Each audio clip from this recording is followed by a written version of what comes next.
ખેડા જિલ્લામાં ભારે વરસાદ વચ્ચે કલેક્ટર એનવી ઉપાધ્યાય નિવેદન આપ્યું। તેમણે તાલુકાવાર વરસાદી આંકડા જાહેર કર્યા। ઇજાગ્રસ્તોની સ્થિતિ, સ્થળાંતરિત લોકોની સુવિધાઓની માહિતી આપી।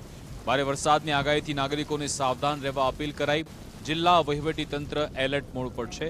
રાહત બચાવની કામગીરી ચાલુ છે। ખેડા જિલ્લામાં સવારે 6 વાગ્યાથી શરૂ કરીને અત્યાર સુધીમાં વસો ખાતે લગભગ 10 ઇંચ જેટલો વરસાદ પડ્યો નોંધાયેલો છે। નડિયાદ ખાતે લગભગ 8 ઇંચ જેવો છે। મૌદા ખાતે 5.5 ઇંચ જેવો છે। કઠલાલ, મહેમદાબાદ અને ખેડા ખાતે લગભગ 4 ઇંચ જેવો વરસાદ પડી ગયો છે।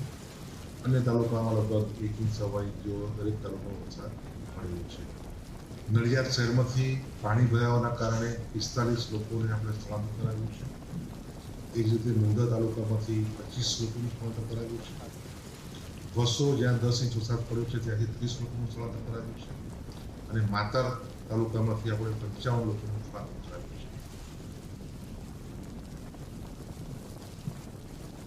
તો ખેડા જિલ્લામાં ભારે વરસાદ વચ્ચે ઇજાગ્રસ્તોની શું સ્થિતિ છે, કેટલા લોકોને સ્થળાંતર કરાયા, શું સુવિધા આપવામાં આવી, એની વિગતો આપવી અને હજુ પણ જ્યારે ભારે વરસાદનું એલર્ટ છે ત્યારે નાગરિકોને સાવધાન રહેવા પણ અપીલ કરી છે। અત્યારે વહીવટીતંત્ર એલર્ટ મોડ પર છે। રાહત બચાવની કામગીરી ચાલી રહી છે।